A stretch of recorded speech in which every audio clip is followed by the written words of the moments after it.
Right, देखिए students, ये second question है एक्सरसाइज 2.5 का। तो इसमें पहले क्वेश्चन नंबर 1 में हमने बड़ी डिटेल में देखा जी कि एक फंक्शन एक पॉइंट पर कब कंटिन्यूस होता है।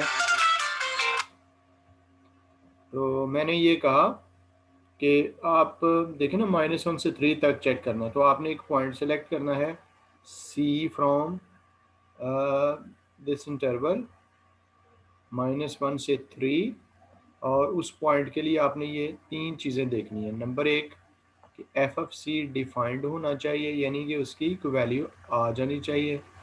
नंबर 2, उस पॉइंट पर फंक्शन की जो लिमिट है वो एग्जिस्ट करनी चाहिए, मतलब ये कि उस पॉइंट पर उसकी लेफ्ट हैंड लिमिट और राइट हैंड लिमिट एग्जिस्ट करनी चाहिए। और तीसरी बात मैंने ये बताई कि ये जो आपका फंक्शन की वैल्यू का आंसर आया है ना उस पॉइंट पर, वो उसकी लिमिट वाले आंसर के इक्वल आना चाहिए। तो तब आप कहते हैं कि ये फंक्शन इस पॉइंट सी पर कंटिन्यूस है। और सिमिलरली जब आपने पूरे इंटरवल पर बताना है तो इसके एक एक पॉइंट पे आपने ये चीज़ चेक करनी होती है। यार चूँकि पॉइंट्स तो बहुत सारे हैं, तो लिहाजा उसका तरीकाकार ये मैंने बताया कि जहाँ पे ग्राफ आपको लगे ना कि ब्रेक हो गया, सिर्फ उस पॉइंट पर आप फंक्शन की वैल्यू, फंक्शन की लिमिट और ये कि फंक्शन वैल्यू और लिमिट बराबर है या नहीं है चेक कर लिया करें। तो ये फंक्शन की कंटिन्यूटी देखने का तरीका है। अब एक चीज़ यहाँ पे रह गई, वो ये है कि जैसे आप देखो कि -1 है, अगर आपसे ये कहूँ कि -1 पर फंक्शन की कंटिन्यूटी चेक करें तो क्या देखना होगा? सबसे पहले क्या है, देखो आप किस पॉइंट पे कंटिन्यूटी देखने लगे हो, x इक्वल टू -1 पे, तो आपको क्या देखना होगा? -1 पर फंक्शन की वैल्यू। तो आप देखें ना, -1 पे जब आप एग्जैक्ट -1 पे है तो ये ऊपर इस ग्राफ को टच करते हैं, तो ये राउंड अबाउट इस साइड पे आप पहुंचेंगे ना, जो कि 0.5 है अप्रॉक्सीमेटली।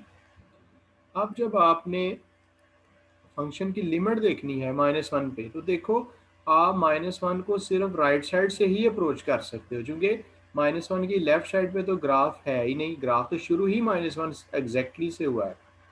तो -1 को आप राइट साइड से अप्रोच कर सकते हो, लेफ्ट साइड से अप्रोच नहीं कर सकते, क्योंकि लेफ्ट साइड पे ग्राफ ही नहीं है।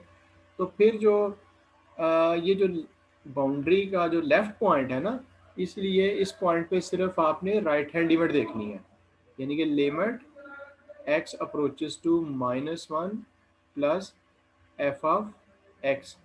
तो वो देखें, जब आप -1 को राइट से अप्रोच कर रहे हो तो आपकी हाइट उतनी है जितनी कि इस पॉइंट पर वैल्यू की थी, यानी कि 0.5। तो फिर आपने तीसरा पॉइंट देखना है कि लिमिट वाला आंसर वैल्यू वाले आंसर के इक्वल है, यानी कि f of -1 is equal to limit x approaches to -1 plus f of x। ठीक है, तो ये दोनों आंसर सेम है, इसलिए आपने -1 पे फंक्शन को कह देना है कि ये कंटिन्यूस है। तो मैंने बताया कि फंक्शन की कंटिन्यूटी देखने के लिए आप ये देखा करेंगे जहाँ पे ग्राफ ब्रेक हुआ है उस पॉइंट पे चेक कर लें या उसकी बाउंड्रीज पे चेक करें। ये बाउंड्री है -1, दूसरी बाउंड्री है 3। तो -1 पे चूंकि राइट हैंड लिमिट देखी जा सकती है, डेफिनेशन में तो ये है ना कि उस पॉइंट पर टोटल लिमिट देखनी है, चूंकि बाउंड्री पर तो टोटल लिमिट अवेलेबल ही नहीं है। तो इस जो लेफ्ट वाला पॉइंट है उस पर आपने सिर्फ राइट हैंड लिमिट देखनी है, और उसको राइट हैंड लिमिट वाले आंसर को आपने कंपेयर कर लेना है कि वो वैल्यू के इक्वल आता है या नहीं आता। ठीक है, तो ये चूंकि -1 पे राइट हैंड लिमिट का आंसर इसकी वैल्यू के आंसर के इक्वल है, लिहाजा -1 पे ये फंक्शन कंटिन्यूस हो गया है। इसके बाद आप देखेंगे फंक्शन अब थ्रू आउट कंटिन्यूस है, कहीं भी ब्रेक नहीं हो रहा। आखिर में आप पहुंच गए इस राइट वाली बाउंड्री पे। अब जो राइट वाली बाउंड्री है ना, वहाँ पे चूंकि फंक्शन 3 की राइट साइड पे है ही नहीं, यहाँ पे ही ख़त्म हो गया है, लिहाजा इस पॉइंट पर राइट हैंड लिमिट नहीं देखी जा सकती, बल्कि इस पॉइंट पे सिर्फ लेफ्ट हैंड लिमिट देखी जा सकती है। तो जो राइट वाली बाउंड्री है ना, उस पॉइंट पर आपने सिर्फ लेफ्ट हैंड लिमिट देखनी है और वैल्यू ऑफ द फंक्शन देखनी है। तो आप अगर ये जो पॉइंट x इक्वल टू 3 है, इस पॉइंट पे अगर मैं आपसे पूछूं कि जी वैल्यू कितनी है, तो आप क्या बताएंगे? देखो ना, 1 से 3 से शुरू हो जाओ, जहाँ पे फंक्शन से जाके आप टकराइए, तो होल है ना, इसका मतलब यहाँ पे कोई वैल्यू नहीं। तो 3 पे वैल्यू जो उसने दी है वो ये होल उसने बनाया हुआ है। ये हाइट आप देख लेंगे 1 और 2 के दरमियान है, यानी कि तकरीबन 1.5 है। जब आप इस पॉइंट पर लेफ्ट हैंड लिमिट देखते हो ना, यानी कि आप 3 की थोड़ी सी लेफ्ट साइड पे हैं, यानी कि इधर है, तो आप इधर से ऊपर जाते हो तो आप ग्राफ को टच करेंगे, जहाँ पे कट टच करेंगे वो तो 1 के सामने है ना, तो 1 पर 3 पर लेफ्ट हैंड लिमिट कितनी हुई, 1 हो गई। जबकि इसी पॉइंट पर वैल्यू कितनी है, 1.5। तो वैल्यू और जो लिमिट है लेफ्ट हैंड लिमिट, क्योंकि यहाँ पे लेफ्ट हैंड लिमिट देखी जा सकती, उनमें देखें फ़र्क है। इसका मतलब ये हुआ कि ये फंक्शन 3 पर कंटिन्यूस नहीं है।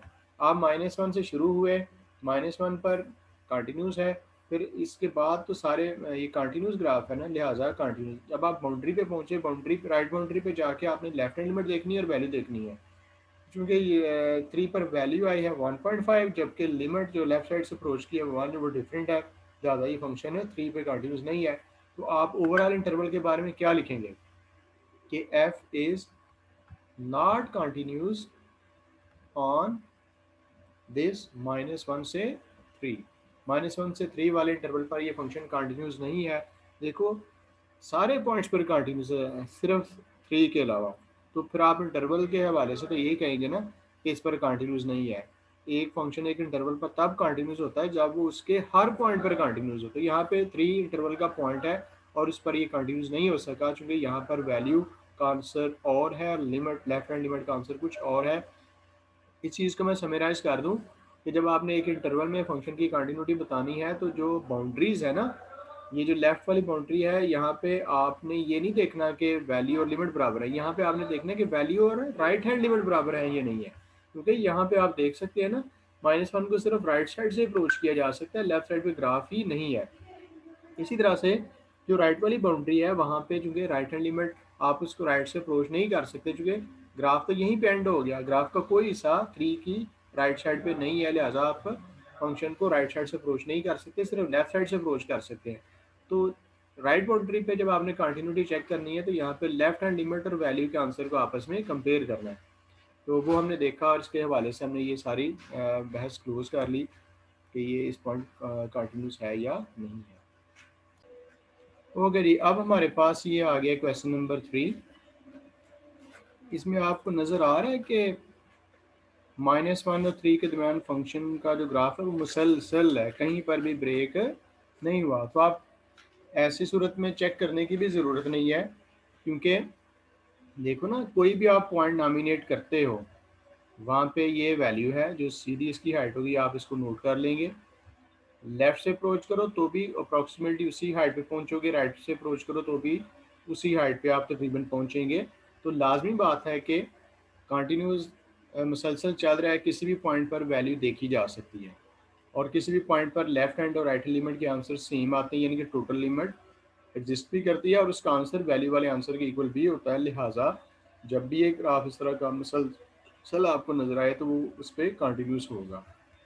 F is continues on this interval -1 से 3। अब देखो बाउंड्रीज पे तो वैल्यू एग्जिस्ट कर रही है ना, ये -1 पे एग्जैक्टली आप ऊपर जाएं तो यहाँ पे आप टच करते हैं, यानी कि अगर मैं यहाँ पे लिखूँ तो एफ ऑफ -1 जो है ना वो 2 है, एफ ऑफ -1 क्या है, 2। और यहाँ पे अगर आप लेफ्ट हैंड लिमिट देखो, लेफ्ट हैंड लिमिट तो नहीं ना देखी जा सकती। मैंने कहा कि बाउंड्रीज पे लेफ्ट बाउंड्री है, वहाँ पे आपने सिर्फ राइट हैंड लिमिट देखनी है। तो limit x approaches to -1 from right f of x, जब आप इसको राइट साइड से अप्रोच कर रहे हो तो मीन्स कि आप ये -1 की इधर हो, अब आप इस ऊपर जाएंगे तो ये उतनी ही हाइट पे तकरीबन आप पहुंचेंगे जितनी हाइट पे आप वैल्यू के लिए पहुंचे थे, यानी कि 2। तो लिमिट वैल्यू वाला आंसर भी 2 था और ये भी। तो लेफ्ट बाउंड्री पे आपने देखा ये फंक्शन कंटिन्यूस है। इस तरह से राइट बाउंड्री पे चूंकि लेफ्ट हैंड लिमिट देखनी होती है ना और वैल्यू देखनी होती है, वो भी इसमें सेम है, लिहाजा ये फंक्शन पूरे इंटरवल पर कंटिन्यूस है। अब ये जो फंक्शन है, इसके दो से यहाँ तक जा रहा है, फिर 1 पे टूट गया है, फिर 0 से शुरू हुआ है, यहाँ तक गया है। तो ये बाउंड्री है, इस पर आप देखें कि -1 पे जो इसकी वैल्यू है वो कितनी है, वो 0 है। और यहाँ पे आपने इसकी राइट हैंड लिमिट देखनी है ना, यानी कि -1 की बिल्कुल आप राइट पे हैं, तो कॉरस्पॉन्डिंग ऊपर जाने ग्राफ को शुरू में ही आप कट कर देंगे, यानी कि इसी हाइट पे, ये इस हाइट पे आप, जो कि ज़ीरो हाइट है, तो चूँकि लेफ्ट बाउंड्री पे सिर्फ राइट हैंड लिमिट को वैल्यू के आंसर के इक्वल देखना होता है, तो वो इक्वल है। अब इसी तरह से राइट बाउंड्री पे आप देखें लेफ्ट हैंड लिमिट का आंसर 3 की लेफ्ट साइड से जब आप अप्रोच करेंगे तो तकरीबन 2 है, और वैल्यू भी 3 है, 2 है, 2 हाइट है, तो वो दोनों सेम है। ये जो और उसके दरमियान ग्राफ मुसलसल है, सिवाय इसके 1 पॉइंट पे आके ना ग्राफ ब्रेक हो गया। अगर मैं 1 पर वैल्यू की बात करूँ तो कौन लिखवाएगा जी 1 पर वैल्यू? ये 1 है, बिल्कुल ऊपर जाना है। तो चूंकि शुरू में ही ये देखें ना, ग्राफ ज़मीन पे ही पड़ा था ना, यहाँ से शुरू हुआ था, तो आपका यहाँ पे ही टकराव हो गया ग्राफ के साथ। यानी कि जिस हाइट पे 1 के अगेंस्ट आप स्केल लेंगे ना, ऐसे लाइन लगाएंगे, तो ये शुरू में ही इस ग्राफ के साथ आपका टकराव हो गया ना, जिस जहाँ पे आपका टकराया हुआ है उस पॉइंट की हाइट क्या है, तो एक्स एक्सिस के ऊपर ही पड़ा हुआ है ना। तो यहाँ पे value of the function at x equal to 1 क्या है, 0 है। अब आप मुझे ये बताएं कि इस पॉइंट पे मैं लेफ्ट हैंड लिमिट देखना चाहता हूँ, limit x approaches to 1 negative, जिसका मतलब ये है कि आप 1 की थोड़ी सी लेफ्ट साइड पे आएँ, जैसे कि यहाँ पे, और फिर ऊपर की तरफ जाएं, ग्राफ को कट करें, तो देखो मैं इधर जाके इस साइड पे पहुँच रही है, ये 1 और 2 के दरमियान है, यानी कि 1.5। सही। अब मैं इसी पॉइंट पे राइट हैंड लिमिट देखना चाहता हूँ, यानी कि 1 को राइट साइड से अप्रोच करना चाहता हूँ, तो जो ही आप 1 की राइट साइड पे गए यहाँ से ऊपर, तो आपने ग्राफ की इधर कट कर दिया, ये तो अप्रॉक्सीमेटली हाइट 0 है। तो देखो ना, लेफ्ट हैंड लिमिट का आंसर और है, राइट हैंड लिमिट का आंसर कुछ और है। तो लिमिट एग्जिस्ट की या नहीं की? नहीं ना की। ये टोटल लिमिट है ना, ये एग्जिस्ट नहीं कर रही, क्योंकि यहाँ पे लेफ्ट राइट हैंड लिमिट के आंसर सेम है। तो कंटिन्यूटी के लिए सबसे पहली चीज़ क्या होती थी? वैल्यू एग्जिस्ट करना, तो वो तो है। दूसरी बात क्या होती थी? लिमिट एग्जिस्ट करना, वो नहीं है। तो यहीं पे आपने काम को रोक दिया, आपने कहा ये फंक्शन 1 पे कंटिन्यूस नहीं है। तो अब आप क्या बताएंगे कि ये जो एफ है ये नॉट कंटिन्यूस है या डिसकंटिन्यूस है ऑन दिस इंटरवल -1 से 3, क्योंकि देखो ना, -1 और 3 के दरमियान एक पॉइंट आपके पास ऐसा है जहाँ पे फंक्शन कंटिन्यूस नहीं है। तो आपने देखा ये 4 प्रॉब्लम्स हमने सॉल्व की हैं, तो एक फंक्शन के डिसकंटिन्यूस होने, एक पॉइंट पर डिसकंटिन्यूस होने की 3 वजूहत हो सकती है। नंबर 1 कि उस पॉइंट पे वैल्यू का एग्जिस्ट ना करना, दूसरी वजह कि वैल्यू तो एग्जिस्ट कर रही है लेकिन लिमिट एग्जिस्ट नहीं कर रही, और तीसरी वजह हो सकती है कि वैल्यू भी एग्जिस्ट कर रही है, लिमिट भी एग्जिस्ट कर रही है, लेकिन वो दोनों चीज़ें आपस में इक्वल नहीं है। तो ये बेसिक वही आपको ग्राफिकली समझाना था कि क्या होता है कॉन्टीन्यूटी का कॉन्सेप्ट।